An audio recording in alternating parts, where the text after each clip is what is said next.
Blog Talk Radio.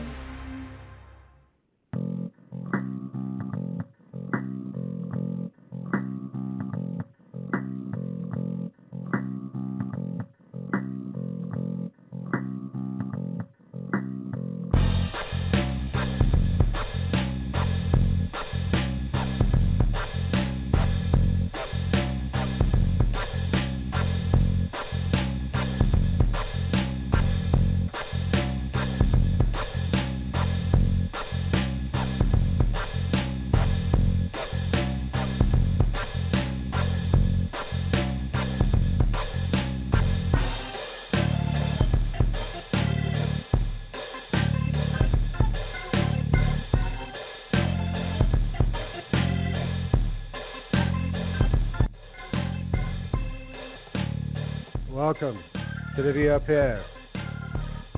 I am your host, Canadian Glenn, and it is May 22nd, 2019.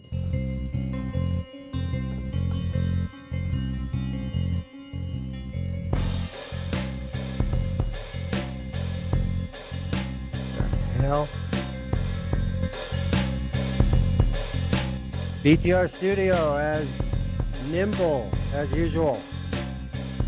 Tonight, Bill C-48, campaign promise to political football to profitability position.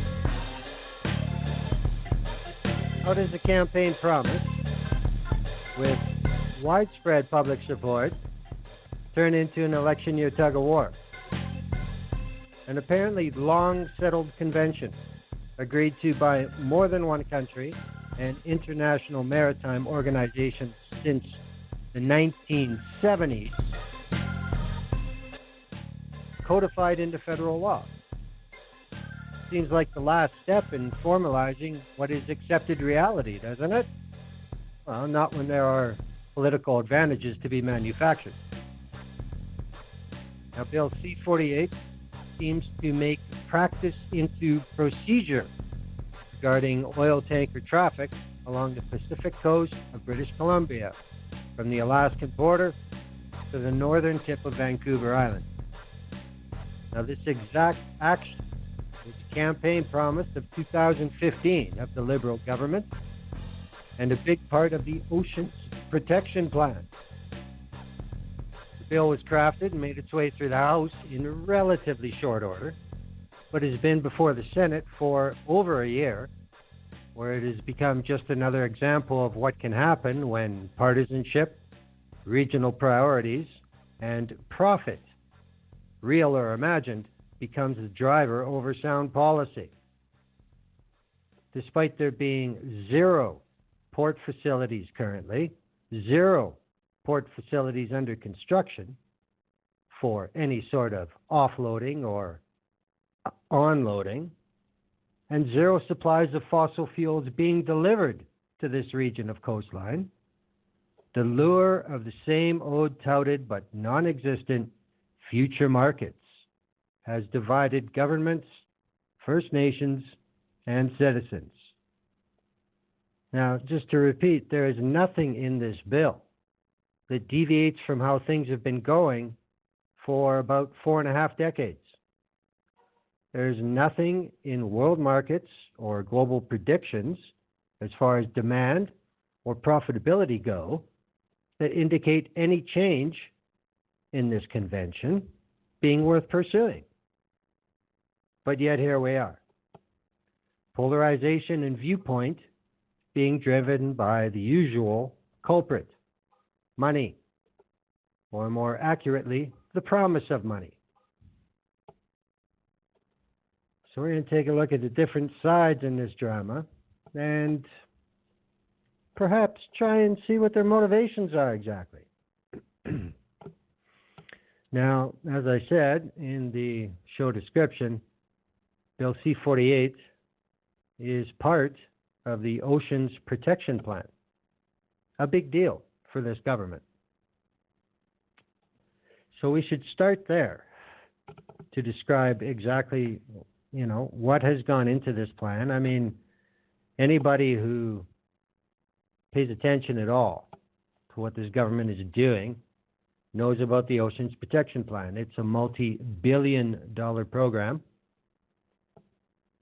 and it's been around since 2016 already. So yeah, C-48 is a little behind. Now I'm going to go to the government website from Transport Canada, and this is their description of the Oceans Protection Plan. Canada has the world's longest coastline, and water is one of our most important resources. In 2016, the Prime Minister launched the $1.5 billion National Oceans Protection Plan, the largest investment the Government of Canada has ever made to protect our coasts and waterways. This funding will ensure our oceans are cleaner, healthier, and safer for years to come. Yeah, blah, blah, blah. Canada's marine safety system ensures we are ready and able to respond quickly to spills in Canadian waters. This includes our 3 coastlines, the Great Lakes, the St. Lawrence Seaway, and some inland waters. It's essential that we have 24/7 response capability for marine incidents. Well, then how come you haven't? Through the Oceans Protection Plan, we are establishing 24/7 emergency response and incident management in progress, increasing on-scene environmental response capacity in progress, improving oil spill response plans. There was one. Acquiring new environmental response equipment for the Canadian Coast Guard. Yes, that would help. Sharing near real-time information on marine traffic with Indigenous and coastal communities. So you gave them access. That's it. Modernizing Canada's marine safety regulation and enforcement regime. Well, that they are. The Oceans Protection Plan aims to preserve and restore marine ecosystems vulnerable to increased marine shipping and development. Through the plan, we are preserving and restoring vulnerable marine ecosystems in progress, helping to protect marine mammals, well, not according to the NEB, reducing the impact of day-to-day vessel traffic by learning from scientific research and local knowledge of Indigenous communities and other coastal residents. Oh, you're going to listen. Increasing the number of fishery officers to support lead responders and enforce the law during incidents, and increasing our surveillance of protected areas. Well, who's paying for it? Public safety? Many Canadians rely on their coasts and waterways for recreation, to deliver products to market, and to earn their livelihood. Many cherish them for cultural reasons as well. Indigenous coastal communities share ties to Canada's oceans that span generations. They rely on them as a source of livelihood, food security, and valuable transportation routes. We are actively engaging with Indigenous peoples and coastal communities across the country to build new partnerships. Well, we'll get into that. Help groups participate in the marine safety system, work together on specific marine initiatives, and provide new boats, equipment, and training that help local community members play an even more important role in marine safety. But that's not the cover for this 24/7 response that doesn't exist, right? Okay. Due to tanker traffic risks, we are researching how various types of oil and petroleum products behave when spilled in a marine environment. Using knowledge and scientific advice provided to oil spill responders, we are improving our response and decision-making. To provide the best scientific advice and tools for preventing and responding to oil spills, we are investing in ocean modeling, oil spill behavior, biological effects, containment, and cleaning techniques. We are also funding research to study the impacts of underwater noise and reduced availability of prey on marine mammals. That they are following up with. Now, if you go to the government site, there's also a little breakdown of where this $1.5 billion is going. $278 million goes to improving emergency preparedness and response. $250 million goes to increased Canadian Coast Guard capacity. $338 million to stronger ecosystem conservation. So this is what's paying for all the research on underwater noise, collisions, all the research into larger marine mammals is coming out of this piece of it. They are also removing derelict and abandoned vessels all up and down the coast. We'll discuss that later too with a band in First Nation in British Columbia. $161 million for greater marine protection for Canada's Arctic. So they're actually going to make it part of the surveillance program, the Arctic coast.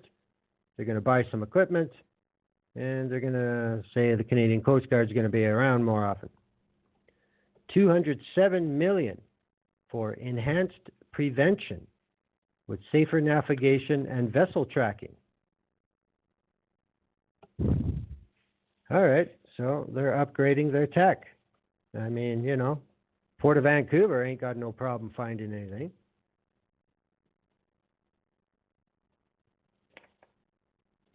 $81 million to engage Canadians and have partnerships with Indigenous peoples,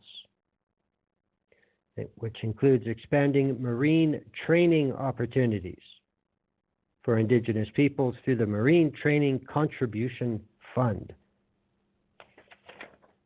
$103 million in increased marine research and science. So this is like, let's put oil in water. What does it do?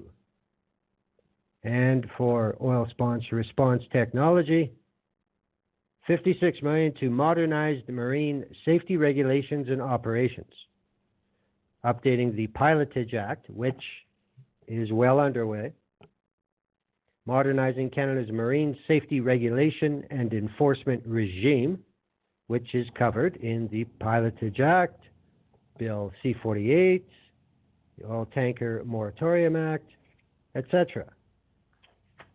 So that's where your money's going.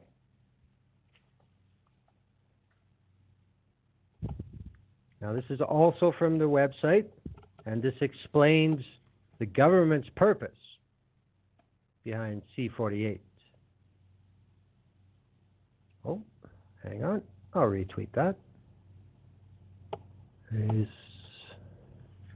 Okay.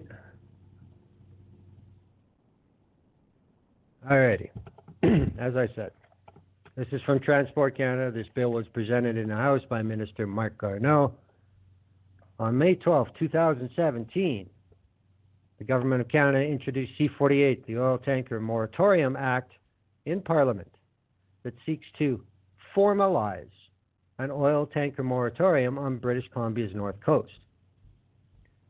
The proposed act would prohibit oil tankers carrying more than 12,500 metric tons of crude or persistent oils as cargo from stopping, loading, or unloading any of these oils at ports or marine installations in northern BC. The proposed moratorium area extends from the Canada-US border in the north down to the point on British Columbia's mainland adjacent to the northern tip of Vancouver Island, and also includes Haida Gwaii. Once the legislation is passed, it will provide a high level of protection for the Canadian coastline around Dixon Entrance. I never remember how to say this word in BC. If it was Spanish, it would be Hecate Strait, but I don't think that's it. But that's where it is. And Queen Charlotte Sound. This proposed moratorium will complement the existing voluntary tanker exclusion zone, which has been in place since 1985. The act will apply to the shipment of crude oils as defined by the International Convention for the Prevention of Pollution from ships. It will also apply to related oil products that are heavier and, when spilled, break up and dissipate slowly. Now, of course, they tell you that you have to go look at the schedule to see what products exactly. But they do give a summary, examples of related oil products included in C-48. Partially upgraded bitumen, synthetic crude oil, petroleum pitch, slack wax, and bunker C fuel oil. Basically everything that comes from the oil sands. Examples of related oil products not included in C-48. Liquefied natural gas, LNG, gasoline, naphtha, jet fuel, and propane. This is interesting, and this is part of what the big hullabaloo is about. At this point in time, with the regulations as they sit proposed, basically the only products. Now, of course, keep in mind that there hasn't been a tanker anywhere in this area for over 40 years. But now all of a sudden, oh, we can't do this. But the picture appears that any oil sands product is included in the ban. Any other sort of hydrocarbon that could be found in northern Alberta or northern British Columbia is okay. And keep in mind that naphtha is quite commonly used as a diluent for bitumen. Now they know they're in trouble, so amendment protocol. Amendments to the schedule could be considered following a regulatory review to assess the latest developments in science and evidence on the fate and behavior of a petroleum product when spilled, and the state of cleanup technology and oil spill response capacity. Environmental safety will be the main consideration for any additions or deletions to the product list through the regulatory process. To reinforce the seriousness of the Government of Canada's commitment to C-48, the proposed legislation includes an enforcement regime and penalty provisions. Penalties will be commensurate with the scale of violation and could reach up to $5 million. Well, that sounds like an awful lot, but if you've got a tanker full of crude, it's like $5 million a day on the seas. So, whoopee. The proposed C-48 complements the Government of Canada's $1.5 billion Oceans Protection Plan, a national strategy to create a world-leading marine safety system that provides economic opportunities for Canadians today while protecting our coastlines for future generations. Unicorns, rainbows. The Oceans Protection Plan will involve new measures to improve marine safety and responsible shipping, protect Canada's marine environment, and offer new possibilities for Indigenous and coastal communities. So that's what they say it is. Now, if you go a little deeper, get off the ministry website, go into stuff like Legisinfo, etc., it gives a little more detail. Now, this bill, Bill C-48, is formalizing a crude anchor tanker moratorium on the north coast of BC and sets penalties for contravention of this moratorium. The moratorium is keeping with a 1972 federal government policy decision to impose a moratorium on crude oil tanker traffic through Dixon Entrance, there's that word again, Hecate Strait, and Queen Charlotte Sound. This decision, while never formalized in legislation, was expressed in a House of Commons resolution stating that the movement of oil by tanker along the coast of British Columbia from Valdez in Alaska to Cherry Point in Washington is inimical, wow, that's a weird word, to Canadian interests, especially those of an environmental nature.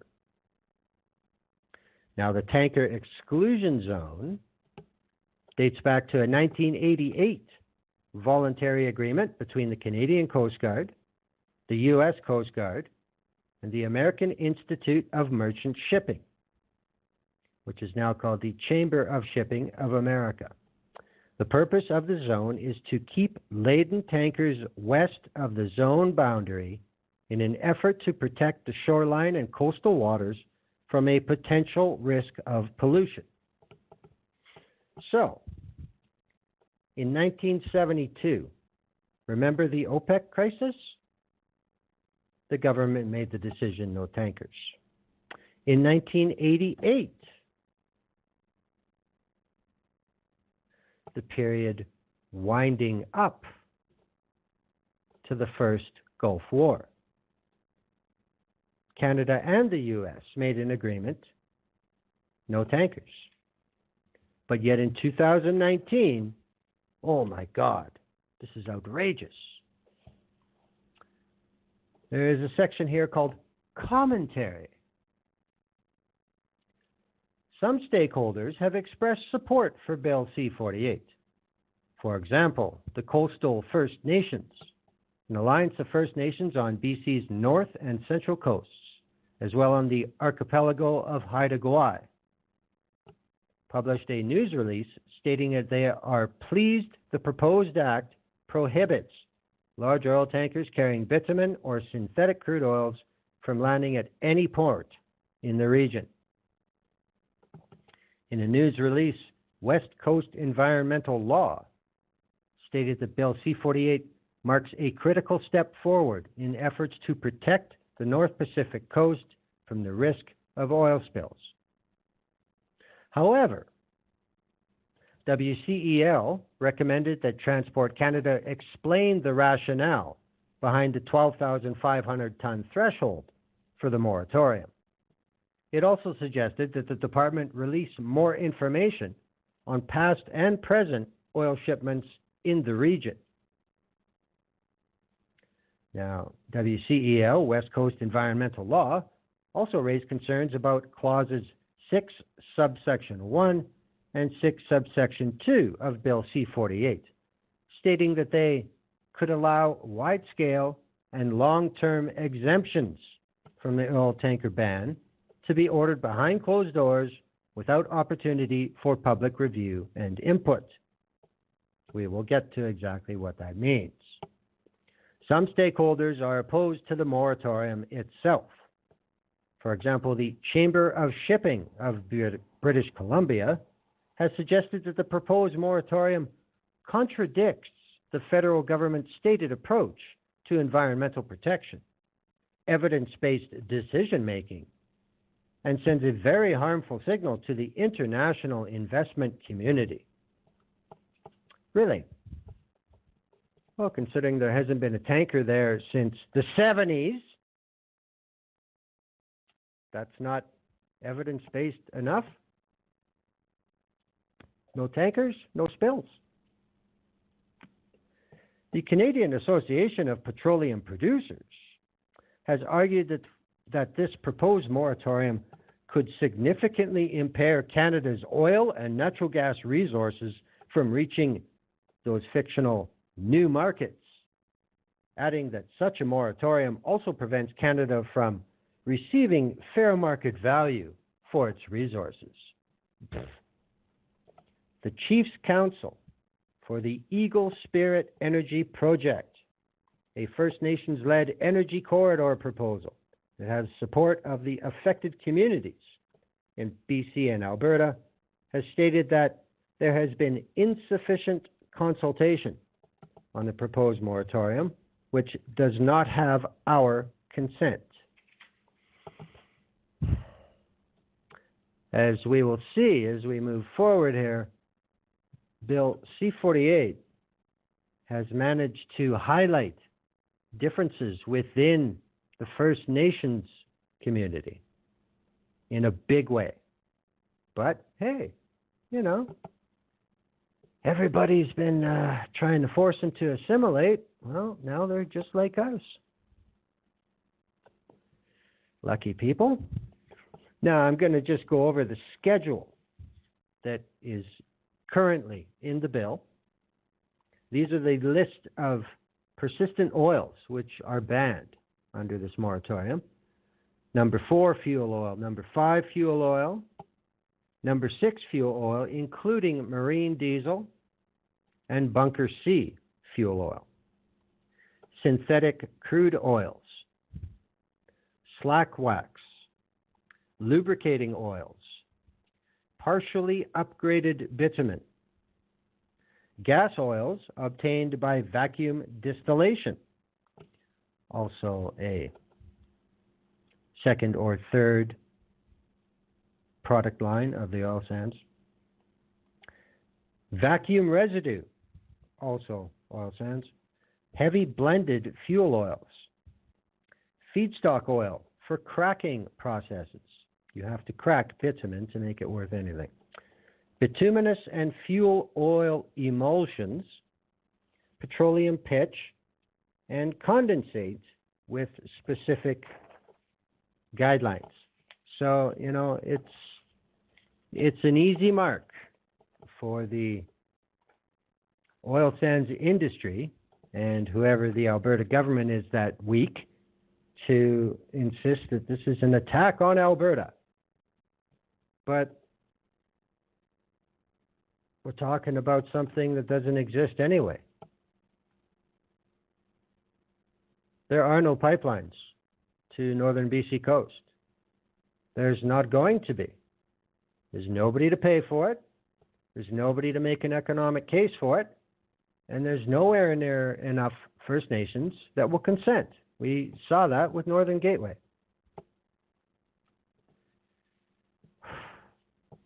Now, the next part I want to cover are the First Nations that are against, or sorry, are in favor of C-48. There are many. There will be some familiar names. I'd like to say right off the top, I'm a fucking settler. If I pronounce some of these names wrong for First Nations, I apologize now. I'll try my best. Thank you. Now, the first thing I want to use to frame this part is from the Hill Times. It came out on May 20th of this year. Bill C-48 and the ecological legacy of Canada's Pacific Coast. This was submitted to Hill Times by Misty McDuffie and Chris Genovale. We'll get to who they are at the end. They wrote this in Sydney, BC, center of Elizabeth May's riding. I've been to Sydney. It's quite a picturesque little place. Okay, business. BC's north and central coast, also known as the Great Bear Rainforest, along with Haida Gwaii, hosts a uniquely biodiverse region that is becoming increasingly rare in this world. It is a place where lush forests and granite buttresses greet the sea, where grizzlies dig for clams in sight of the open Pacific, where wolves swim to distant islands in pursuit of seals, where hydrophones detect the ethereal calls of killer whales that follow salmon to freshwater rivers. In the summer, one can watch the sunset on the blows of feeding humpbacks, surrounded by thousands of shearwaters, auklets, and gulls who are in pursuit of tiny fish that spawn on sandy shores or on the giant kelps that buffer the fragile shoreline. This assemblage of iconic animals makes the BC coast qualitatively different from most other exceptional places. It is an archipelago with a food web that knows no boundary between terrestrial and marine. Raincoast Conservation Foundation's 2 decades of published science studying coastal species confirms the knowledge that First Nations have held for millennia. It is a single system where the land and ocean blend. What befalls the ocean befalls the species of the land. It is no place for oil tankers. 3 peer-reviewed journal publications by Raincoast scientists and our academic partners are directly pertinent to Bill C-48, which would ban oil tankers in the vast coastal area described above. First is a paper that was produced from 10,000 nautical miles of line transect surveys that Raincoast conducted of marine mammals and birds through the waters that Bill C-48 addresses, an area referred to as the Queen Charlotte Basin. The paper is a response to the overwhelming evidence that humans are contributing to the rapid declines in marine species, particularly in coastal areas. Study found that southeastern Haida Gwaii, outer Queen Charlotte Sound near the Scott Islands, Chatham Sound and Dixon Entrance, Ka'amano Sound, Calvert Island, and Aristizabal Island were all identified as places of exceptionally high marine mammal abundance. These areas all lie within the waters identified in Bill C-48. A second paper, Oil Spills and Marine Mammals, Developing a Risk-Based Conceptual Framework, evaluates the consequences of potential oil exposure on 21 species of BC marine mammals. All marine mammals are inherently vulnerable to oil spills because they live their lives at the air-water interface, often the location where oil contact, inhalation, or ingestion would first occur in the event of a spill.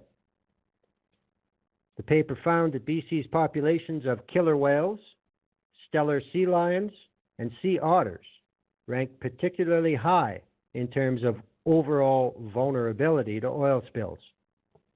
Their elevated risk above other marine mammals is due to their small populations, slow reproductive rates, specialized diets, and the tendency for large percentages of the population to be grouped together in space or time. Third paper, Marine Birds and Chronic Oil Pollution on Canada's Pacific Coast, identifies marine bird species considered to be at elevated risk of extinction and those with a pronounced vulnerability to oil spills and climate change. Marine birds in this region are vulnerable to oil exposure in any volume, from spills small or large. Bill C-48 reduces the possibility of catastrophic oil spills to at-risk species and their habitats. Lastly, an important consideration within Bill C-48 is that it does not only address the unacceptable risk of oil spills, it also captures the growing problem of underwater shipping noise. The rapid expansion of research on ocean noise has identified many species, from crustaceans to fish to whales, that depend on sound to find food, communicate, avoid predators, and survive. As such, the effects from underwater noise can be extensive and include injury, habitat avoidance and abandonment, masking of important communication, loss of feeding ability, chronic stress, and reduced reproductive success. Bill C-48 also considers the growing threat of ship strikes. Similar to the East Coast, increased shipping increases the concern for ship strikes on large baleen whales like the Pacific Coast's fin, sei, humpbacks, and a handful of critically endangered North Pacific right whales that inhabit these waters. 100 years ago, humpback and fin whales were largely extirpated from the inside waters of the BC coast. As the federal government looks to codify a 35-year moratorium on oil tanker traffic into law, these whales are returning to their historic feeding grounds. While we continue our work to ensure the priceless and irreplaceable BC coast can continue its unparalleled evolutionary journey, we will mark Bill C-48 as an important and necessary step in ensuring that future. Now, Misty McDuffie is a conservation biologist with the Rain Coast Conservation Foundation, and Chris Genovale is Rain Coast's executive director. Now, notice right in the last paragraph there, they mentioned that it's been 35 years since there has been a tanker through this area, and the whales are starting to return now. 35 years.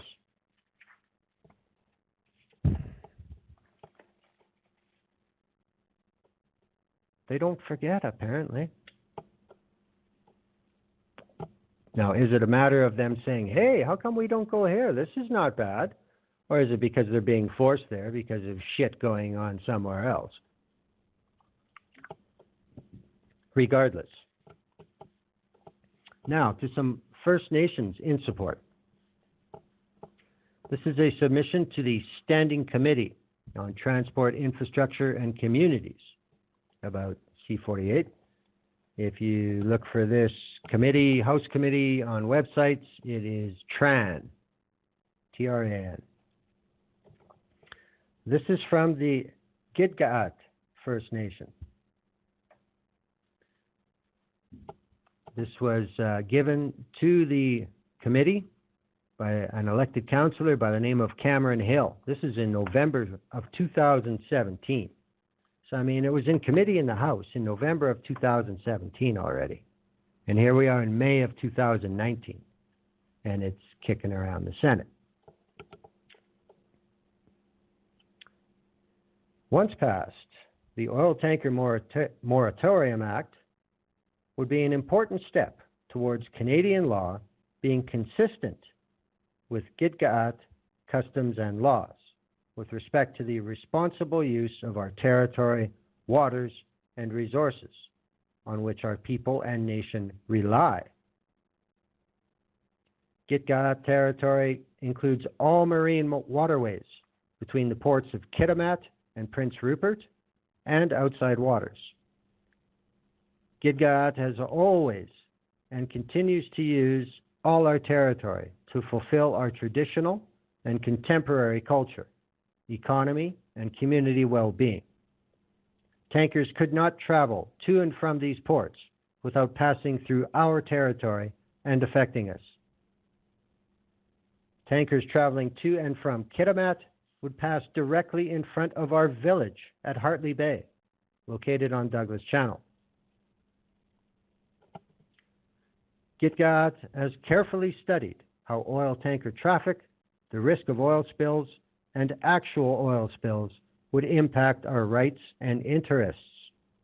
Those studies were conducted by numerous independent experts practicing Western science and by our elders, many of whom have since passed, applying their wisdom and the intergenerational teachings of our ancestors.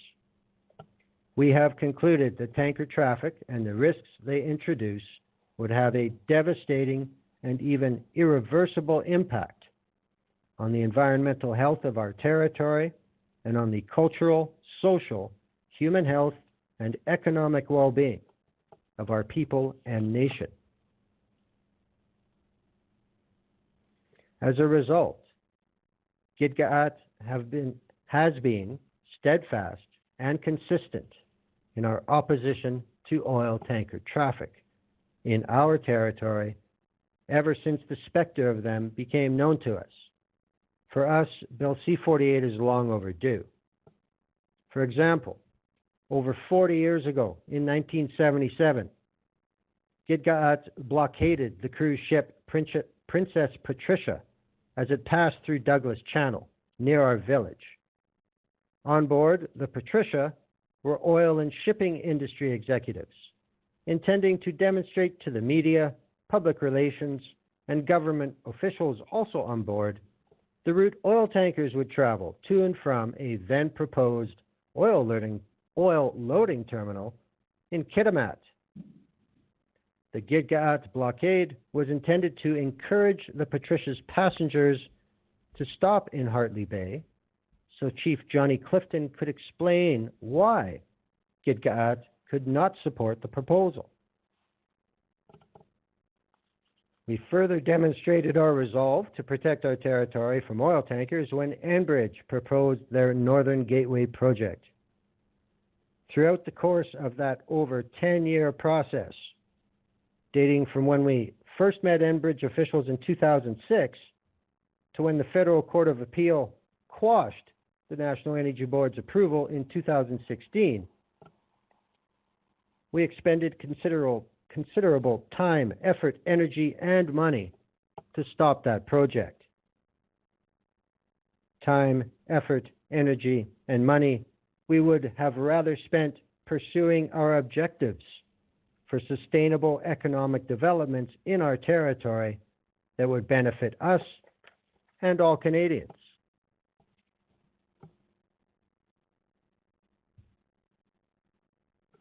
Gitga'at currently live with the chronic effects of oil spills and contamination in our territory, which has helped to inform our conclusions about oil tanker traffic and the large risk they would introduce to our coast. The Queen of the North continues to sit on the seafloor near Hartley Bay, releasing diesel into our waters. Many Gitga'at families refuse to harvest from nearby beaches since they have no confidence in the quality of the food resources. The vessel Brigadier General Zelinsky sunk in our territory shortly after World War II, near harvest beaches, likely resulting at the time in a spill of bunker fuel. And further spilling continued in the last decade after the sunken hull deteriorated over the years. Gitga'at harvesting in the area stopped around the time of the Zelinsky sinking because, to paraphrase a current knowledge holder, people became ill when they consumed clams and cockles from these beaches. So the elders forbid any harvesting. We do not use those beaches to this day, approximately 70 years later. We worry that the Queen of the North, like the Zelinsky, will be a burden to future generations. We believe any spill from an oil tanker would have similar or worse chronic impacts.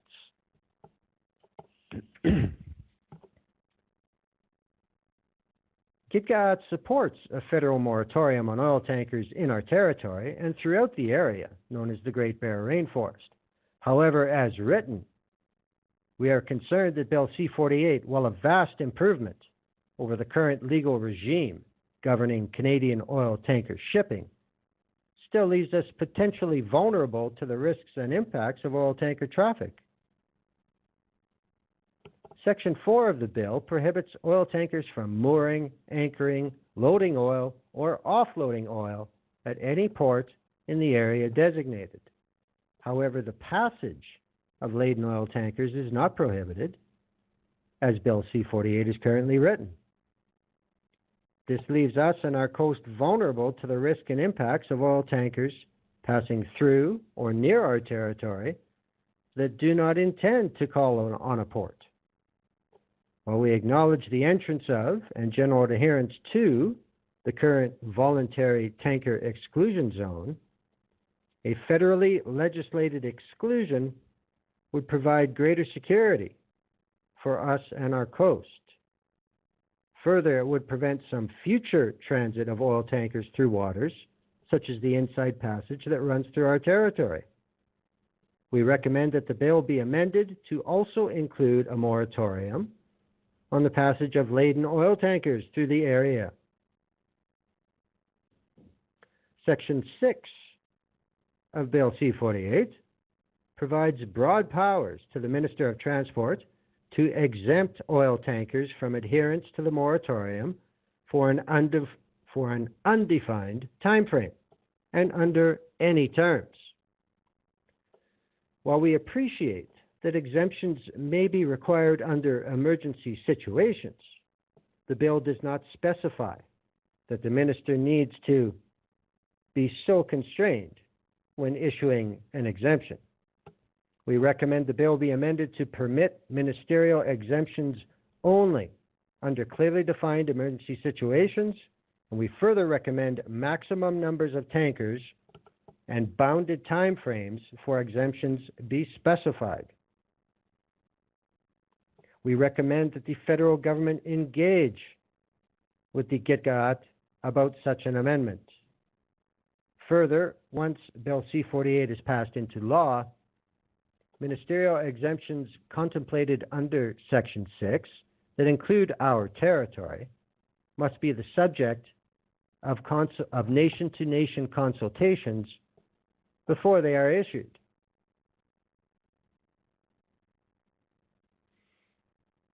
In conclusion, we are encouraged that Canada, through measures like Bill C-48 and the Ocean Protection Plan, is taking important steps to work with us and other First Nations and find solutions that protect our coasts while allowing us to benefit from the sustainable use of our oceans.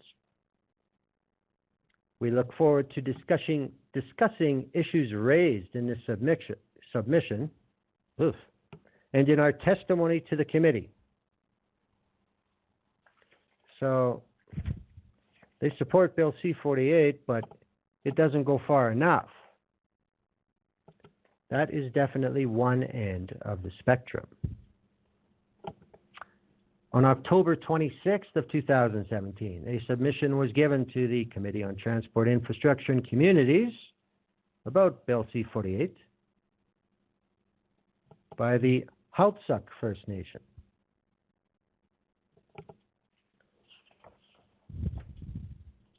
This bill is one of the important steps toward protecting the north coast of BC from devastating oil spills. On October 13th, 2016, Haltsuk experienced firsthand the devastating impact of a grounding and a consequent oil spill into one of our major harvesting areas when the Nathan E. Stewart, part of an oil tug barge, grounded and spilled diesel fuel and lubricants into the marine environment. Since that day, Haltsuk has lived the reality of a non-existent world-class spill response system, which has included a deficient immediate response, inability to contain the oil that was spilled, and currently carrying the unfair burden of there being no legislation in force to require the polluter to pay for environmental impact assessments. This bill is an opportunity for the new federal government to concretely manifest reconciliation with First Nations and Indigenous communities as promised in Canada's 10 nation-to-nation principles and its commitment to UNDRIP, the UN Declaration on the Rights of Indigenous Peoples.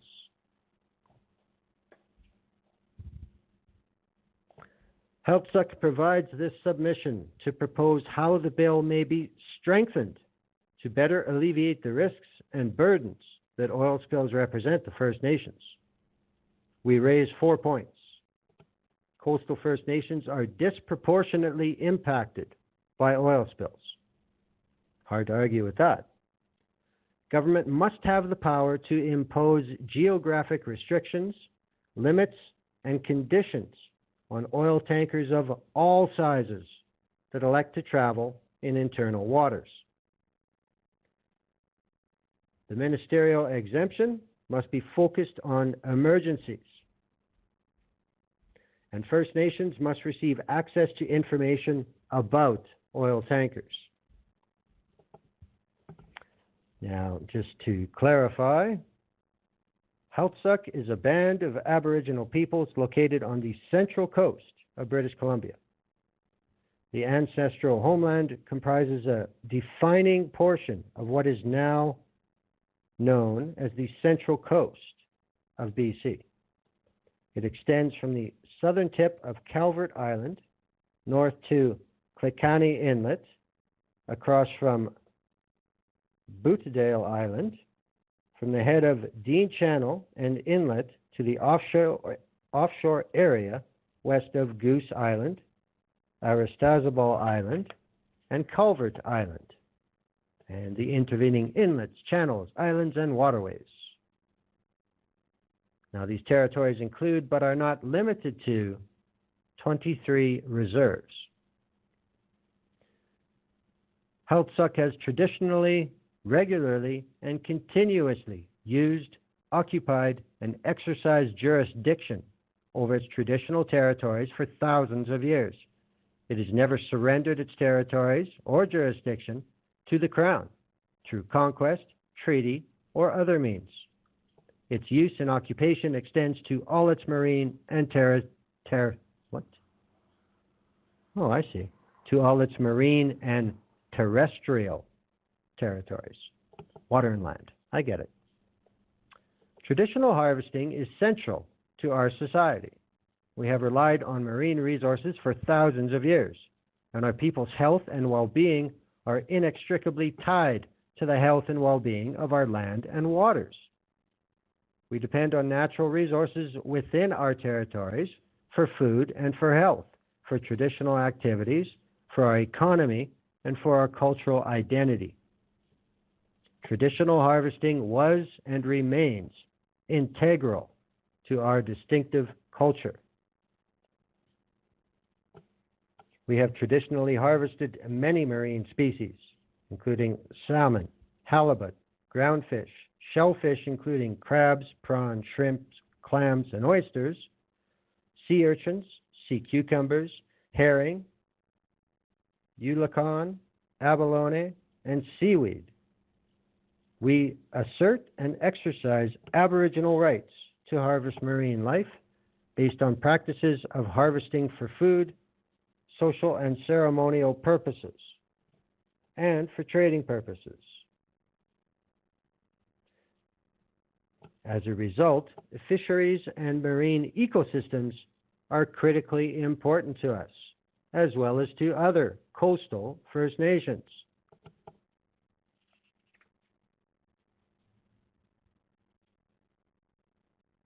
Now here's a little bit more about the spill of the Nathan E. Stewart. They go into more detail from the opening background part. On October 13th, 2016, the Nathan E. Stewart, part of an articulated tug barge that included an oil barge, DBL 55, was traveling from Alaska towards Washington State. In the early morning, it ran aground and sank in a valuable traditional harvesting area, our breadbasket area, where it spilled about 110,000 liters, or about 97 metric tons, of diesel and lubricant oils. We published an investigative report concerning the first 48 hours of the spill. The spill occurred where we harvest much of our marine and land wildlife. For example, Gale Creek and the marine area near Athlone Island, all within the spill area, is a rich ecosystem that we have traditionally harvested using sustainable practices. the Athlone Island and Gale Creek areas were ecologically intact prior to the spill. Gale Creek has traditionally served as one of our main harvesting sites. It provides us with many food species, and for the former mentioned FSC and commercial purposes. We harvest at least 25 food species from the spill area. The spill closure area, which includes Gale Creek, is the location of the majority of our Manila clam commercial harvest. The affected area is also a significant habitat for an endangered species, the northern abalone.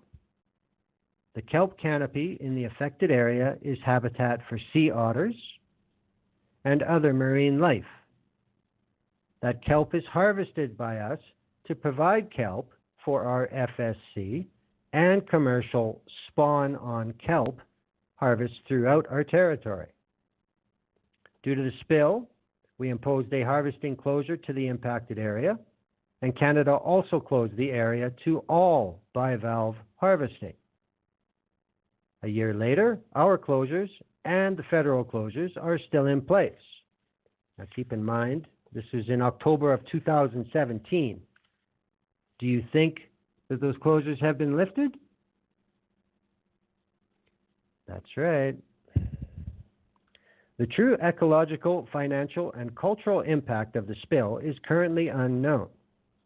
Neither Canada nor the province of British Columbia currently obliges the polluter to perform or fund environmental impact assessments. The polluter has left our financial resources strapped by refusing to reimburse $140,000 for environmental assessment work already conducted, and during which work the polluter used our crews, boats, and its experts. We now have no option but to conduct our own impact assessments and bear the brunt of what is likely more than $500,000 of expenses. We will have no choice but to bring a court action to be compensated for these outlays, in addition to the harvesting and cultural losses. The compensation regime in C-48 is not an answer to our burden, because the Marine Liability Act does not require a polluter to fund impact assessments. Well, isn't that convenient? So let's get this straight here. This is a oil barge and tug, little train on water, going from Alaska, United States, to Washington, United States. And they don't have to pay anything to a Canadian First Nation. Sounds legit. I continue. A vessel like the Nathan E. Stewart would not be captured by the bill as it is presently drafted. The oil carried within the tug portion falls below the threshold quantity in the Act and was bunker fuel rather than cargo. The spill highlights, however, the devastating impacts that even a quote-unquote small spill can have near sensitive ecological areas. The Nathan E. Stewart involved a spill of 110,000 liters of diesel and lubricants into a harvesting area. That quantity of diesel would weigh about 97.35 metric tons. By comparison, the 12,500 metric ton threshold set in Bill C-48 addresses a volume of oil that is 128 times the spill from the Nathan E. Stewart. They also mention the same thing that the Gitga'at did about why are they allowed to go through here at all? Never mind stopping to port. If they have a leak, does it matter if they're right at port when they're, in the internal waters between the BC coast and Haida Gwaii in the Queen Charlotte Basin? That's not really a ban, is it? They have many suggestions, which we have already heard. They have some that are more specific on how they think sections of the bill should be changed that would give the government much more defined powers, but then they would also have to show how they use them or don't use them. Now, it also says here that Haltsuck shares the concerns expressed by the West Coast Environmental Law Association concerning the breadth of the ministerial exemption provision set out in Section 6 of Bill C-48. Section 6, Sub 1 permits the minister to exempt oil tankers for any period if the exemption is essential for the purpose of community or industry resupply or is otherwise in the public interest. Respectfully, the public interest exception is too open-ended. The underlying purpose of the bill is to give effect to the reality that the public interest in preserving North Coast ecosystems far outweighs any economic interest that involves the risk of devastating oil spills. The actual intent of the public interest exception is only to address emergencies.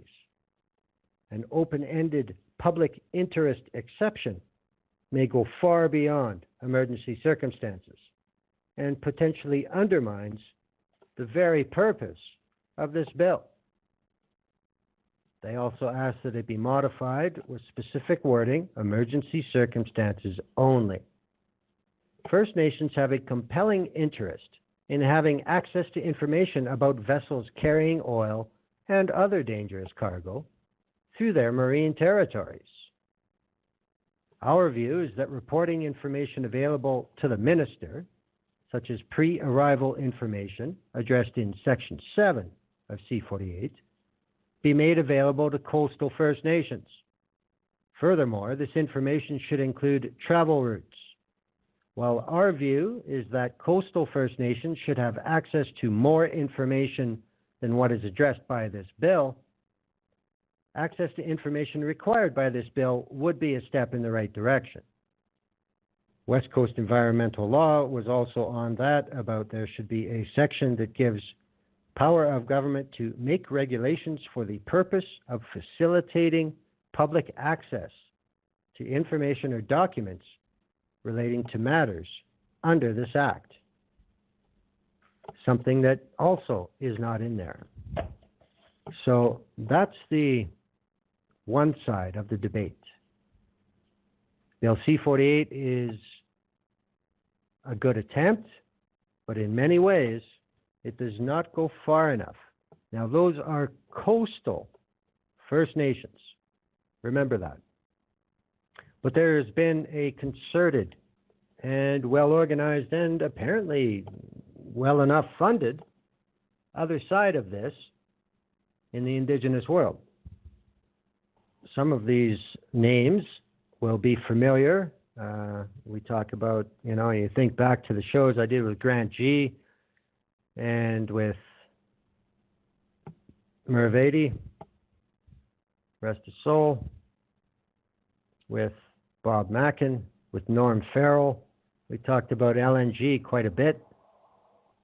Lax Kw'alaams Band, the band that received a check for nobody ever found out what for from Christy Clark's Bagman of the Day for, a 10-minute press conference, and then hit the chopper, time to go. This is an article from CBC, written by John Paul Tasker. This is from December 11th, 2018. Pro-pipeline First Nations spar with environmental activists over devastating tanker ban bill. Oh, hang on here. Got to scratch my ear. Hang on. Oh. Whew. Okay.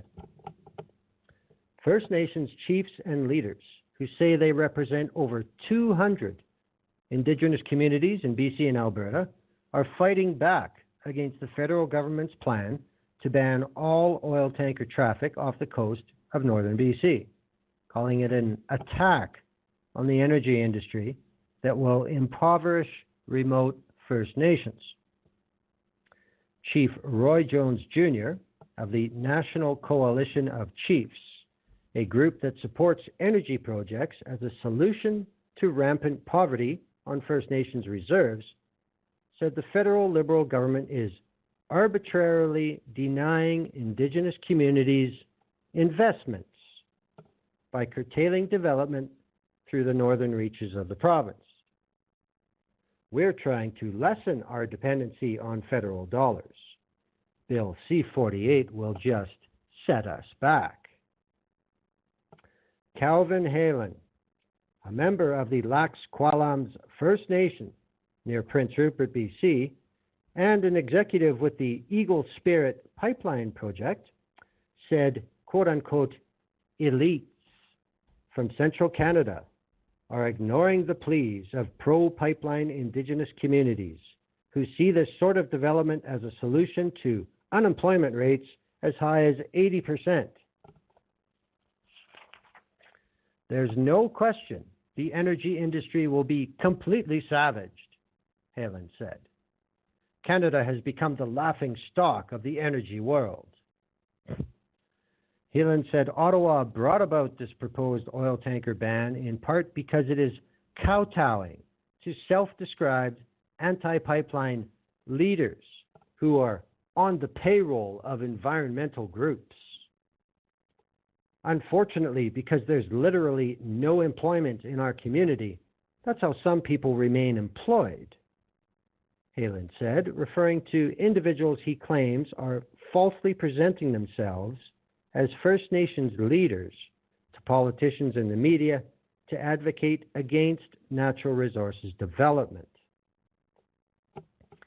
Halen said the 9 tribes of Kw'alaams has sent a cease and desist letter to Gary Reese, a former community leader who claims to be a hereditary chief, to stop presenting himself as the voice of the Kw'alaams on energy issues. Helen accused Reese and others like him of being absolutely influenced by U.S.-based environmentalist organizations that are bankrolling anti-oil campaigns, calling them puppets and props for the Green lobby. Reese met with senators last week, urging them to pass Bill C-48. The chiefs feel that there is a foreign interference in their traditional territories they know better than anybody else, Halen said. Marilyn Slatt is the chief of the Heiltsuk Nation, and with Reese, a member of the delegation that traveled to Ottawa last week to talk with senators. Well, she was there. She did not present that statement we went over, but she was there.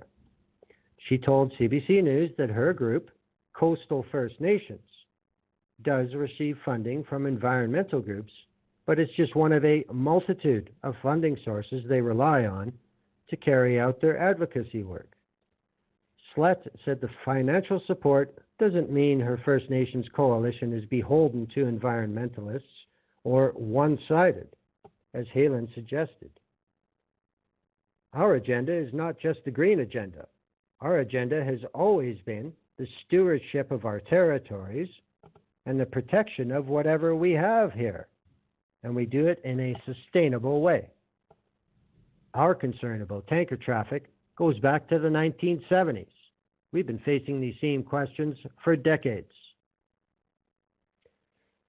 The C-48 would block Halen's quest to build Eagle Spirit, a $16 billion pipeline project to carry medium and heavy crude from Fort McMurray to the Grassy Point port near Prince Rupert. Helen has pitched the project as an alternative to the now defunct Northern Gateway project and the long-delayed Trans Mountain Expansion project. Helen has the support of 35 First Nations in the area, including every chief along the proposed pipeline's route. Tanker ban supporters say they worry that a spill of crude oil product in coastal waters could threaten the viability of a diverse fishing industry that sustains well over 1,000 jobs in the area, from the fishermen themselves to processing plants along the region's shores. However, the elected mayor of the Lax Kw'alaams Band, John Halen, the brother of Calvin, has filed a legal challenge against Canada and British Columbia, hoping to get a court to rule that the tanker moratorium infringes on Indigenous and treaty rights by blocking a plan to build an export port on their territory. The band asserts it was not adequately consulted or accommodated by the federal government ahead of the introduction of Bill C-48 in Parliament. Now, Transport Minister Marc Garneau, who introduced the legislation, has met with representatives from the Lax Kw'alaams Band. This is spokesperson for Marc Garneau. Since January 2016, our government has held close to 75 engagement sessions, bilateral and multilateral meetings with Indigenous groups, industry stakeholders, and communities across Canada on the moratorium and improving marine safety. We are committed to ensuring that we protect this incredible environment that coastal and Indigenous communities call home and ensure clean water for our kids and grandkids. Oh, isn't that nice to slip that in? At the same time, we remain fully committed to supporting our energy sector by expanding pipeline capacity to new markets. So in other words, TMX, it's all you get. Fuck off. The pro-pipeline group of chiefs said Tuesday, which would have been, who knows when, early December, they are prepared to file a formal complaint against Canada before the United Nations over an alleged breach of the UNDRIP, which asserts Indigenous groups have the right to the lands, territories, and resources which they have traditionally owned, occupied, or otherwise used or acquired. A competing group, the Allied Tribes of Lax Kw'alaams, which counts hereditary leaders among its members, also claims to represent the true owners of the land in question, and said Halen and his allies have hijacked the original intent of UNDRIP. That group said the federal oil tanker ban is in line with their stewardship obligations to protect the land and waters for future generations from oil spills. The question of who can legitimately claim to speak for these northern coastal First Nations on development issues has long been a political football. The Federal Court of Appeal ruled on a similar matter earlier in 2018, siding with the elected Indigenous leaders over leaders who claim status because of family lineage or inherited titles as legitimate representatives of their communities. For example, in February of 2018, the Court of Appeals dismissed a request for a judicial review from Donnie Wesley, a self-described hereditary tribal leader with the Lax Kw'alaams First Nation, over the Pacific Northwest LNG project. Justice Robert Barnes said Wesley had failed to prove that he is the head chief of the Gitga'at tribe. Wow, that was hard. One of 9 allied tribes of the Lax Kw'alaams. Chief Isaac Labukan Avaram of the Woodland Cree First Nation in Alberta, which has considerable interest in the oil sands, said that the tanker ban would be devastating. Without economic resources, we are all in jeopardy. So many jobs are being lost. This is a First Nations chief, sounding like the UCP. Interesting.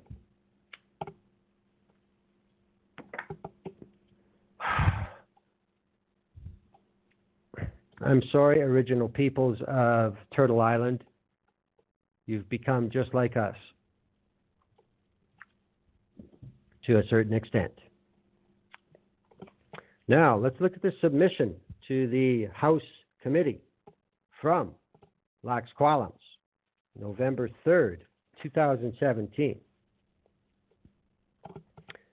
They start by proving that, just like in the previous article, who's in charge here, who gets to speak for who. The federal government has long acknowledged Lax Kw'alaams' title to the territory surrounding Prince Rupert Harbor. Lax Kw'alaams' Aboriginal rights to fish and navigate the waters in the area are also well recognized. Our territorial claim includes the ocean, which has been the center of culture and economy for centuries. Since the Delgamuukw decision, the courts have held that with Aboriginal title comes the right to use the land for a variety of purposes, including for non-traditional purposes. The Supreme Court of Canada in Silcotin reiterated this characteristic, affirming that the right to receive economic benefits from the land is an incident of title. Chilcotin, sorry. The Crown must consult on any decision that could potentially have a direct or indirect impact on Aboriginal title or rights. While Lax Kw'alaams appreciates that Parliament is free to draft and enact legislation as it sees fit, such legislation should be consistent with the duty to consult, particularly where the legislation targets specific areas that are subject to Aboriginal title. It is Lax Kw'alaams' assertion that this bill is targeted at areas that are subject to Aboriginal title, and that it could, at the very least, have a profound impact on how Lax Kw'alaams is able to use its coastal lands for economic development as well. You know why they're going after this, but this is a legitimate point. As the furthermost community on the northern coast, Lax Kw'alaams' strategic location offers many opportunities for future development. Situated on the Pacific, we lie at the end of a rail corridor from which goods are shipped to international markets. We recognize the need to leverage this to our advantage. That would be the Prince Rupert grain market. In the latter part of the last decade, numerous LNG projects were considering making multi-billion-dollar investments in Lax Kw'alaams territory. With 8 proposed for the port area, Lax Kw'alaams spent the last 6 years actively engaged in environmental assessments. While most of the LNG projects have recently gone dormant or been withdrawn, a positive outcome for Lax Kw'alaams was the opening of new economic ventures, new partnerships with service companies working on port projects, and negotiation of jobs and job training related to the various LNG projects. The experience also facilitated an internal discussion of options for the modernization of our economy. The conclusion of these discussions affirmed that our members see the need to diversify how our land and territory is used so as to secure economic prosperity for future generations. The membership affirmed the need to entertain opportunities pertaining to petroleum products, provided such projects are undertaken in environmentally responsible ways.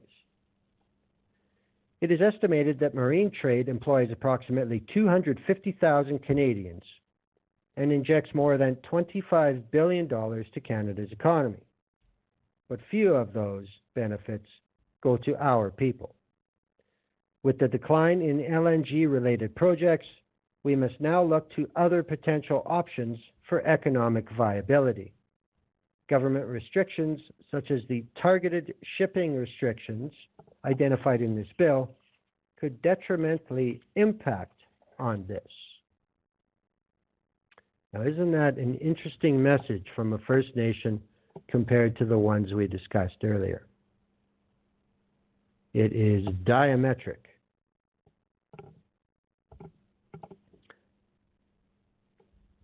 Now, just looking at what they had to say about the Ocean Protection Plan process. Oh, it basically says, yes, the Prime Minister announced the Oceans Protection Plan, what it was supposed to do. The plan also recognizes that Indigenous coastal communities share ties to Canada's oceans that span generations, relying on them as a source of livelihood, food security, and valuable transportation routes. The Oceans Protection Plan provides Indigenous coastal communities with new opportunities to protect, preserve, and restore Canada's oceans and sea routes. The Government of Canada recognizes that it needs the traditional knowledge and expertise of Canada's Indigenous peoples and coastal communities to protect its coasts and waterways more efficiently. The Oceans Protection Plan acknowledges that Indigenous communities are long-standing safeguards of Canada's waters, often being the first to respond to marine emergencies and suffering the most of marine pollution that occurs. Interesting. They're using their reputation as protectors of the environment to prove that they deserve to be allowed to make a decision that could destroy the environment. Interesting. Having navigated the waters of the northern coast for centuries, Kw'alaams, as with other coastal Indigenous communities, has insights and expertise that would enable more effective response and protection of our coasts. Their partnership in the Oceans Protection Plan is a critical element of Canada's marine transportation system. Now, they weren't necessarily saying that C-48 is shit, throw it out. We'll get to that opinion. But they did want what they called a reasonable compromise by redefining the restriction area. As noted earlier, Kw'alaams is located adjacent to Alaska, where no similar restrictions on the shipment of petroleum products apply. Alaskan residents can freely ship through Dixon Entrance, which is the same route that ships leaving ports in our territory would use. The U.S. considers the maritime boundary and Dixon Entrance as their territorial waters. This border follows a line equidistant between the southern Alaskan islands and Haida Gwaii. Rather than impose restrictions that will impede potential opportunities for us, Bill C-48 could define the northern boundary of the oil tanker moratorium zone in roughly the same location in Dixon Entrance as is shown as the maritime boundary on American charts. This is, in fact, already the northern boundary adopted by the Oil Spill Response Organization appointed for this area. The area in question is roughly that which is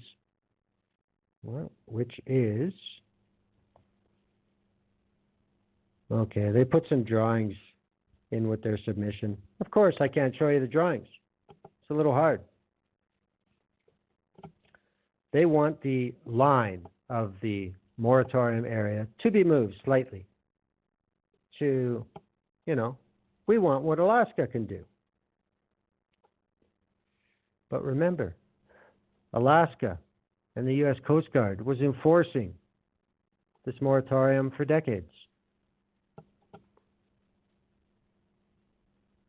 Now, this is kind of a dodge, I think, but to put this issue in proper perspective, the Dixon Entrance waterway is far less hazardous than waterways around the world that carry vast amounts of oil tanker traffic, such as the Bosphorus, Strait of Dover, and the Strait of Malacca. It is clearly less hazardous than the shipping lanes leaving ports such as Rotterdam, Singapore, and Vancouver. The route for the oil tankers leaving the Kinder Morgan terminal in Burrard Inlet proceeds under the Second Narrows and First Narrows bridges and through an intricate archipelago of islands in the Strait of Georgia. The risks inherent in shipping through Dixon Entrance are minuscule compared with those oil tanker routes. Okay, I want to step in there for a minute. Talks about the Bosphorus, the Strait of Dover, the Strait of Malacca. The reason they're so crowded is because of the populations around them and because they're also much calmer seas than the BC North Coast. Like, shippers aren't stupid. And to compare them to Rotterdam, Singapore, and Vancouver, which are three global container ports, is ridiculous. As it may. The North Coast has been ignored by the Canadian government in many respects, ship safety being one of them. In the Strait of Juan de Fuca, a cooperative vessel management scheme exists with marine traffic separation lanes. It is set out in Rule 10 of the International Regulations for Preventing Collisions at Sea. There is no good reason why the same could not be developed for Dixon Entrance. Like I said, the seas.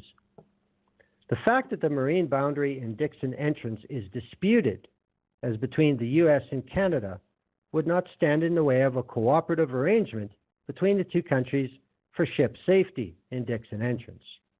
There is already a cooperative arrangement in place for electronic charting in the area. Like all coastal First Nations, Kw'alaams is very concerned with protecting the ecology of our coastal lands. This includes provisions to ensure that no oil spills occur. However, nowhere on the East Coast, on the southern Pacific coast of Canada, is this done by simply shutting out opportunities for economic development and shipping. Rather, economic activities are permitted with the imposition of stringent safety measures, safe shipping routes, proper escort tugs, and proper oil spill response vessels in adjacent ports.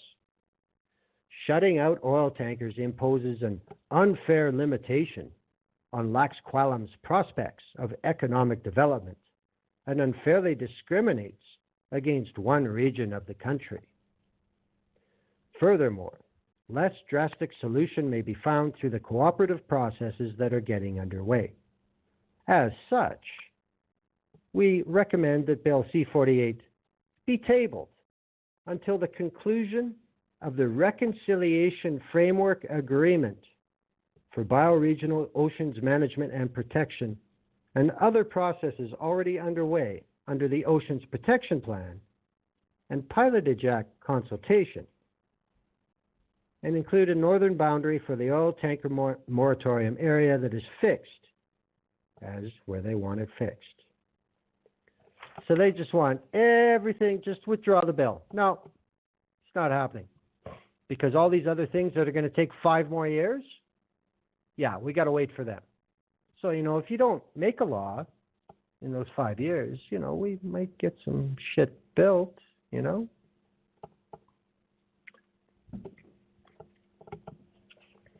There is a simple briefing note that was submitted to committee from the hereditary chiefs of the Gitga'at and the Gitga'at hereditary chiefs.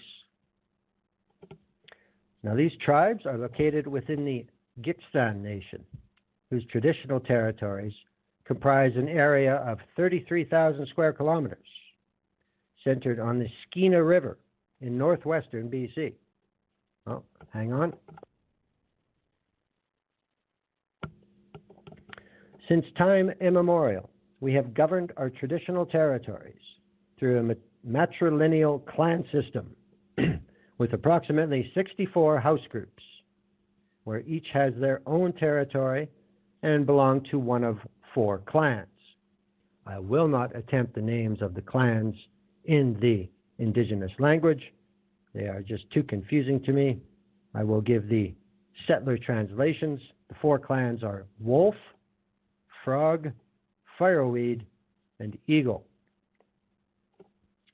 The tribes continue to have unextinguished Aboriginal title and exercise decision-making authority in relation to natural resource development projects in their traditional territories.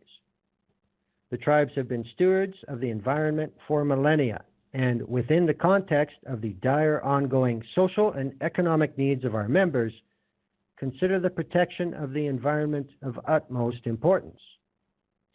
The tribes are fully capable of evaluating developments and looking after the environment within their traditional territories to an exceptionally high standard.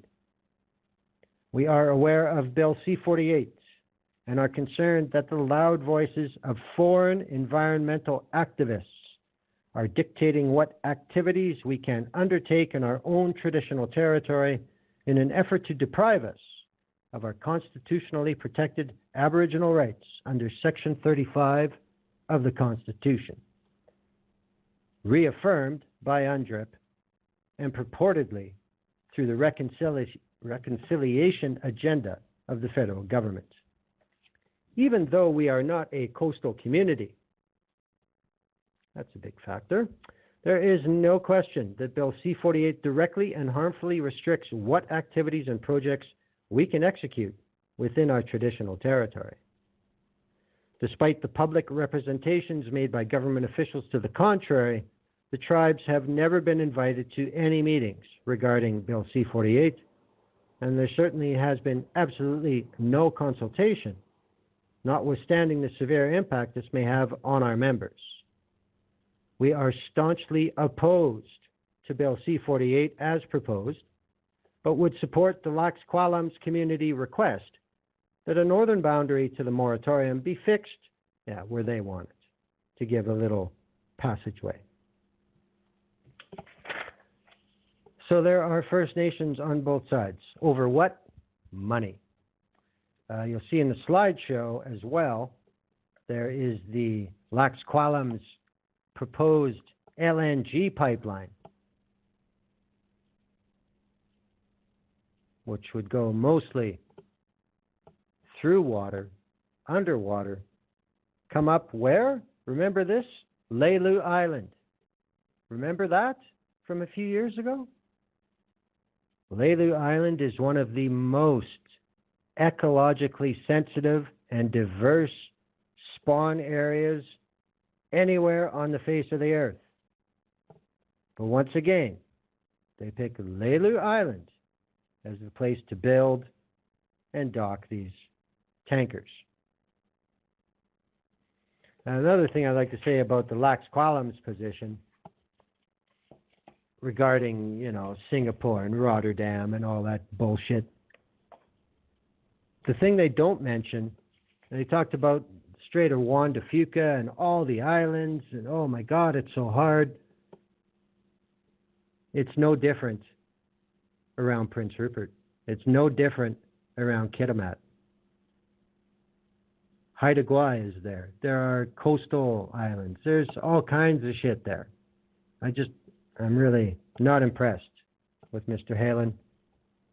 Maybe that's why I haven't blocked on Twitter. Did I say that out loud? There is a major division among the First Nations community on this.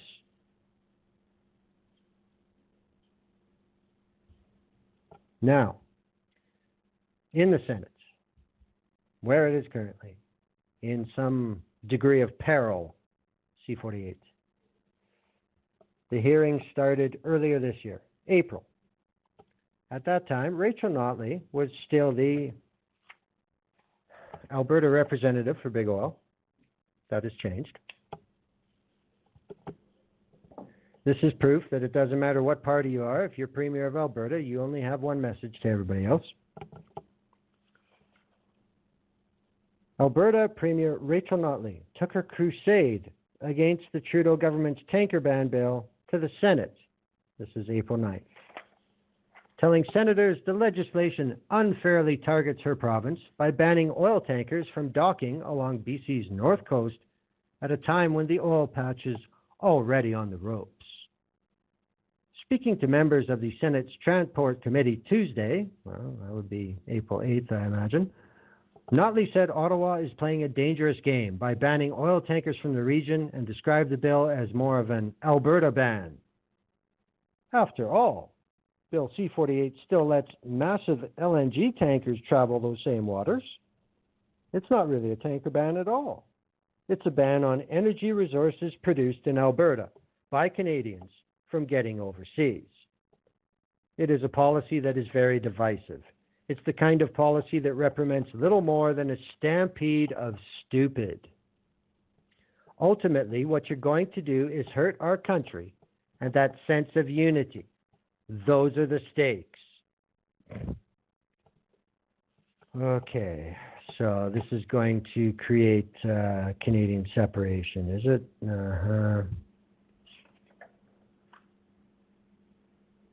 Okay, I'm looking at who said this. No, this is still Premier Notley. I am a little worried that much of what we value as Canadians is at risk. Albertans are not actually the biggest fans of Ottawa these days. That's the G-rated way to put it. If you want to know why, one of the things we could do is look no further than C-48. Don't block us, back us. Toss C-48 in the garbage where it belongs. Notley said there is no crude tanker ban on Canada's east coast, which has areas of its own that are pristine and known for their natural beauty. The Hibernia operation in Newfoundland and Labrador, for example, produces tens of thousands of barrels of oil each year. Tankers carrying foreign oil travel the St. Lawrence Seaway every day to deliver product to refineries in Quebec. Well, yes, that's true, but you know what they're not carrying? Bitumen. So that was former Premier Notley's stance that they've got oil. Hibernia trades on an equal level with Brent. It is not heavy oil. It is not sulfur laden. It's not crap like bitumen. Moving along, April 30th, CBC, Anna McMillan, public hearing on Bill C-48's oil tanker ban set to begin in Edmonton. Oh, yes, it did.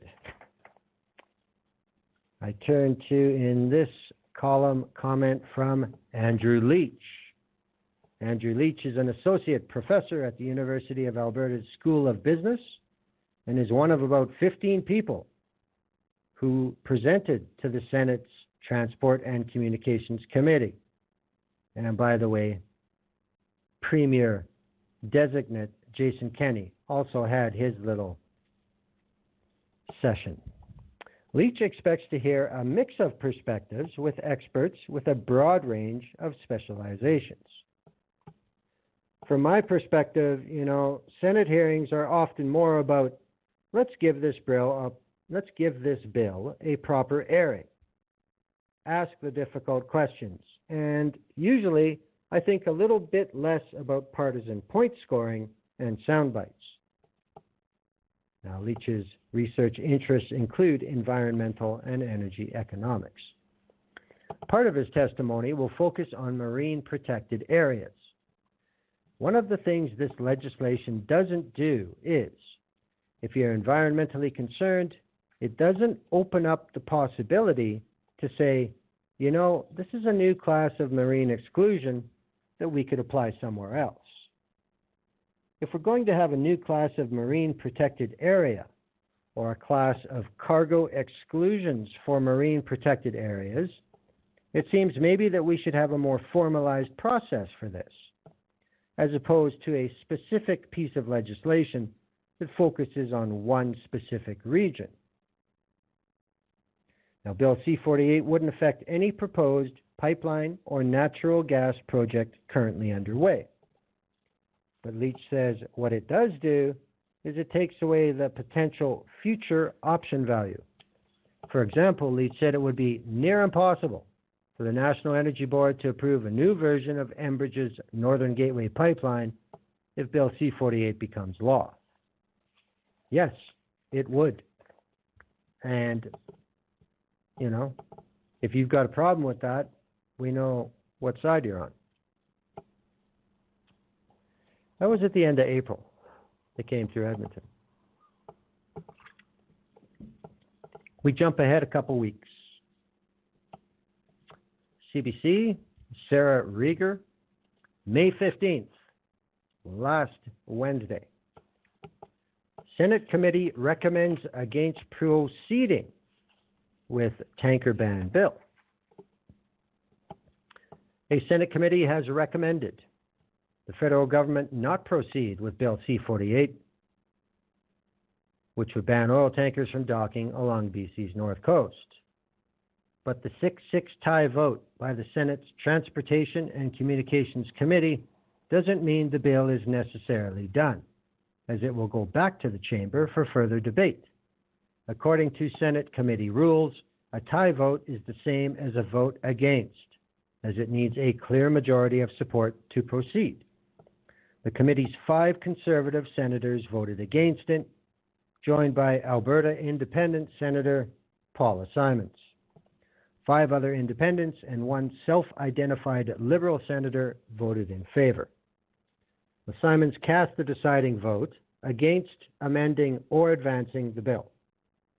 She said she felt it was her duty as an Alberta senator to vote against it in its current form.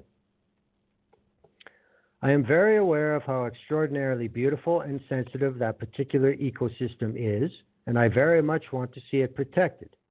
But Bill C-48 was not going to give that strip of land and sea the protection it rightly deserved. And at the same time, it was going to so severely prejudice Alberta's energy industry that in good conscience, as an Alberta senator, I could not vote in favor of the bill unamended. I did not do these things to make conservatives happy, Simon said. I am an independent, nonpartisan Albertan who acted in what I felt was the best interests of my province. And, of course, Alberta's premier praised the decision on social media. Of course, this is the same Paula Simons who for decades wrote for the Edmonton Journal and shit on Kenny more than once, and he had a problem with it. But of course, I don't remember that. This is a victory for common sense and economic growth, tweeted Alberta Premier Jason Kenney. Thank you to senators for listening to Albertans and respecting fairness in our federation. So Simon said herself that she went from the position of representing Alberta, which prevented approval, and here's Jason Goering saying, respecting fairness in our federation. Well, Simon said she did it because she's Albertan. So that's fairness in the federation? Asshat. Simon said the committee's decision to recommend against proceeding with the bill was unusual. What happened tonight was very rare. It's not unprecedented, but it's a very unusual situation in which the committee, because of my vote in the end, voted not to recommend the bill to the Senate. So the Senate can accept our report and not proceed with the bill, or, what is more likely, the Senate will bring the bill back. Simon said if that happens, she'll push to move multiple amendments, including ones that would respect the wishes of local First Nations and create points of egress for Alberta oil to reach the coast. Again, what that translates to is what Lax Kw'alaams and members of the Gitga'at have said. They want that northern limit moved. They want a way to squeak out. May 16th. High Politics, Jolson Lim. Senate committee's call for Bill C-48 to not proceed faces a full vote in the Senate. A Liberal government bill banning oil tanker traffic from the northern BC coast that a Senate committee recommended last night should not proceed will now head to the full Senate for a vote. Senators will have a chance to vote on whether it agrees or disagrees with the committee's recommendation on Bill C-48, a piece of legislation strongly opposed by proponents of Canada's oil and gas sector. The vote on the bill at second reading, which is yet to be scheduled, will likely have to take place during the first or second week back after Parliament is off for 1 week starting this Monday. In the full upper chamber, a legislative body historically reluctant to firmly oppose the will of the elected House of Commons, there are 65 independents, 9 Liberals, and 30 Conservative senators. However, there are only 4 sitting weeks left after this recess before Parliament rises for the summer ahead of October's federal election, leaving limited time for any delay tactics. While Bill C-48, also called the Oil Tanker Moratorium Act, is not defeated, as some politicians quickly claimed, the vote of the Senate committee deals a mild symbolic blow to a signature promise the Liberals made during the 2015 federal election. The bill, along with the Liberal government's energy assessment legislation, Bill C-69, has been fiercely opposed by Conservatives, both federally and provincially, as well as by the country's oil and gas sector. They say that the 2 bills essentially ban future energy projects at the peril of the country's economy. Here's a surprise. Alberta Premier Jason Kenney is now encouraging the public to call selected senators in making their opposition to Bill C-48 known. Senators will ultimately have a chance to offer final amendments to the bill when it is introduced at third reading. Transport Minister Marc Garneau has signaled he is open to amendments to the bill, as long as they preserve the bill's intent to stop crude shipments in the region. In an email, Senator Peter Harder, the government's representative in the Senate, said he is disappointed that the Senate Transport Committee will recommend not to proceed. However, Harder said it is important to note that not all senators have had their say in a full vote on the legislation. All senators should be afforded the opportunity to make and decide upon reasonable amendments at third reading, which the elected House of Commons would then consider. That is the most democratic way forward. Simons, who was appointed to the Senate by Prime Minister Justin Trudeau last year, articulated her reasoning for her vote in a Twitter thread and called herself the committee's swing vote. She said she had hoped for a constructive compromise, but the committee could not agree on enough amendments to earn her support. She said she wanted changes to make the bill less divisive, more fair to Albertans, and more respectful of the rights of First Nations.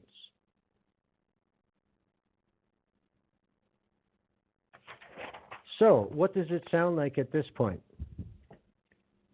I'll tell you what it sounds like. The Senate will pass the bill on second reading, despite the recommendation of the committee. It will come up for third reading. Amendments will be put forward. There will be an amendment to move that northern boundary to exactly where the First Nations that proposed it want it to be. And it will be passed. And it will be sent back to the House. And it will be accepted. And C-48 will become law. That's what it's come down to. Whoa, sorry about that. That's what it's come down to. And without C-48, the Ocean Protections Plan is a colossal waste of money if it's not already. One final thing I want to cover. Paula Simons herself, yesterday, published in Maclean's. This is Paula Simons' style. I'm quite used to it, having read her work for decades here in Edmonton. She titled it, "No, I Haven't Broken the Senate." Depending who you ask, last week I either cast a vote that redeemed Justin Trudeau's independent Senate experiment, or I undermined the legitimacy of the Senate and put the whole independent Senate experiment at risk. As senators go, I'm still a rookie. I was named to the upper house last October. I'm one of the new crop of senators who was shortlisted for nomination by the Independent Advisory Board for the Senate. As a former journalist, I'd never held any party membership, never made a donation, never knocked on a door. And this is total Paula Simons style. I am a groucho Marxist. I'd never join any party that would have me as a member. Since my appointment, I voted in favor of many government bills. Sometimes I've abstained. Occasionally, I voted in favor of conservative amendments to government bills. Last November, I was one of the independent senators who voted against the Trudeau government's back-to-work legislation and in support of the postal union's right to strike. I'm a member of the Standing Committee on Transport and Communications. For months, we've been studying Bill C-48, meant to protect the truly remarkable coast of northwestern BC. The political calculus was to tell British Columbians that if they accepted the Trans Mountain pipeline expansion through Burnaby, their northern coast would be off limits to oil supertankers. C-48 also represents a gesture of reconciliation, a signal to the coastal nations of BC that their traditional fishing grounds and traditional culture would be protected.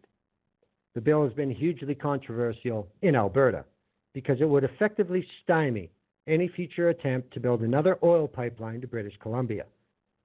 With TMX still in limbo, C-48 prevents Alberta from any future effort to move crude oil or bitumen to Asian markets. I had intended to support Bill C-48. I knew that would make me wildly unpopular back home. But being a senator gives you freedom to make unpopular choices, precisely because you're not electorally vulnerable.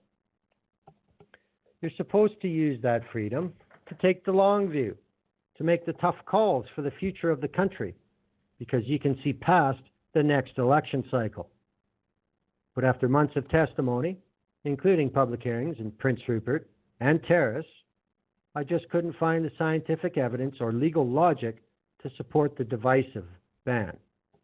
I looked for compromise, a way to protect the coast from the risk of high-volume oil spills, while still allowing Alberta some tidewater access via Lax Kw'alaams. At committee, I argued vehemently for an amendment that would exempt the Gitga'at First Nation, which opposes C-48, allowing them, whose territory abuts Alaska, to determine their own economic future, while simultaneously allowing Alberta one possible route to get product to market. I pushed for another amendment, which would have made the coming into force of C-48 contingent on Trans Mountain going ahead. The Conservatives on the committee refused to support those amendments, and not enough independent senators did either. So I made a difficult decision. With the numbers on the committee perfectly balanced, I surprised the room, and perhaps myself, by casting the deciding vote to oppose the bill, and to recommend to the Senate that it not proceed. Thanks to alphabetical order, I was the last senator to vote, which heightened the melodrama and the shock. The cognitive dissonance was so extreme, conservative keyboard warriors went on excoriating me for days on Twitter, accusing me of being a shameless shill who sold out my province, accused me of hating Alberta. They just couldn't wrap their heads around the fact that I'd voted against the bill they loathed. Neither could those who had confidently expected me to vote for C-48. The press reported that I'd voted with the Conservatives, That's not how I see it. I voted as an independent. I could not, in good conscience, defend C-48 to Albertans. The bill simply isn't sound enough to justify the sacrifice it asks Alberta to make.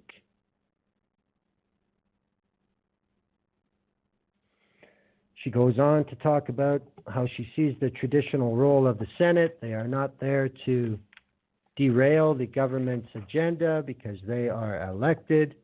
They are there to improve, clarify, etc., blah, blah, blah. Well, you know, that's passable to me. I understand why she did it, but, you know, it's symbolic. The Senate as a whole is going to accept it. They're going to go to third reading, and they're going to put in this boundary change, and everybody's going to be happy. Well, except the conservatives in the Senate. They're never fucking happy. But it's going to pass with a change, and there will be an out. Lax Kw'alaams will get their chance. But the question I have is, if the issue now is creating this narrow corridor to be excluded from the ban and this little point of access so close to Alaska, what is to stop a private endeavor of a pipeline not hitting tidewater in Canada at all, but in the Alaska Panhandle?